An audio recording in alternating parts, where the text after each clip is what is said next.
Bienvenido nuevamente para continuar tu proceso formativo en el Programa Nacional de Educación Alternativa PRONEA, en la lección 18, del módulo 1 de cuarto bachillerato. El título del tema 4 es Leer y releer, lo cual está relacionado con el área de comunicación y literatura, donde el propósito del tema es la redacción de informes y su funcionalidad para describir información.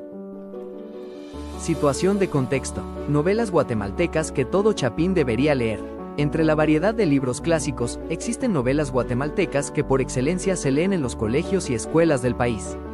Estas son algunas de las obras que todo guatemalteco debería leer o haber leído alguna vez.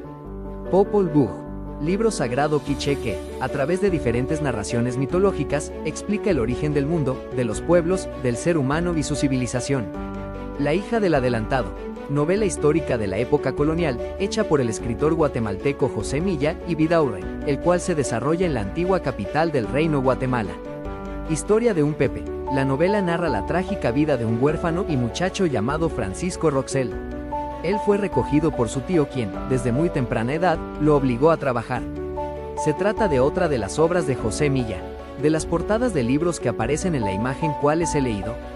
¿Recuerdo su historia? ¿Qué valores mencionan? ¿Cuál me gustaría volver a leer? ¿Cuáles no he tenido oportunidad de leer? ¿Qué puedo hacer para tener información básica del contenido de uno de estos libros? Estas preguntas de reflexión nos sirven para identificar cuánto conocimiento tenemos acerca de la literatura. Con el desarrollo del tema, veamos la sección Leo y aprendo. Los informes de investigación presentan la información que se ha investigado para divulgarla o darla a conocer entre la misma comunidad de investigadores y a las personas interesadas. El informe escrito es una sistematización de las ideas del investigador, pues al buscar una forma clara, sencilla y comprensible de transmitir todo un proceso implica un esfuerzo para lograr una adecuada forma de presentar los elementos del estudio. El informe de investigación busca comunicar de manera clara y objetiva cuáles objetivos perseguía el estudio, de qué manera se llevó a cabo, cuáles son los principales resultados obtenidos, y cuáles son las principales conclusiones y recomendaciones a las que se llegó una vez finalizada la investigación. También, existen otros tipos de informes como los presentados en la tabla. En primer lugar se encuentra el informe expositivo, que se utiliza para dar información o exponer un hecho o un acontecimiento. Este tipo de informe se usa cuando se redacta la crónica de un suceso o una noticia. Hay que tomar en cuenta que el que expone se limita a presentar los hechos sin dar su opinión. El informe interpretativo es el que no contiene solamente narraciones de hechos, sino interpreta la información y la analiza para sacar conclusiones con criterio. A partir de estas conclusiones se puede dar una serie de recomendaciones. Mientras que el informe demostrativo es el que presenta el resultado de una investigación indicando la metodología utilizada, conclusiones y recomendaciones. Cada uno de ellos presenta un ejemplo que los describe más específicamente dentro de la tabla. También conviene tener en cuenta las fases para la redacción de informes. Se puede desglosar visualmente de la siguiente manera.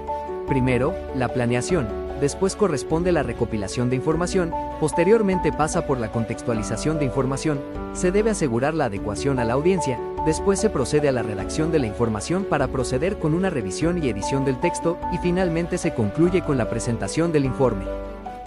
Ahora prepárate para realizar tu tarea, considerando identificarla adecuadamente con el número de lección, título, nombre del estudiante y fecha de realización. Actividad de evaluación. Identifico un comercio o establecimiento público o privado que tenga potencial para colaborar con el proyecto de las mini bibliotecas. En este sentido debo considerar que dicho apoyo sería con respecto a albergar una mini biblioteca y qué beneficios tendría para la comunidad.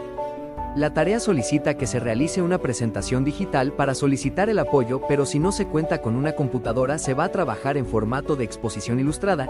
Deberé buscar una imagen alusiva a una mini biblioteca y debajo de ella, debo redactar un párrafo de media página, donde explico las ventajas de la mini biblioteca para los vecinos de mi comunidad y las necesidades que se cubren con este. Esta redacción debe tener un esquema con inicio, desarrollo, cierre como un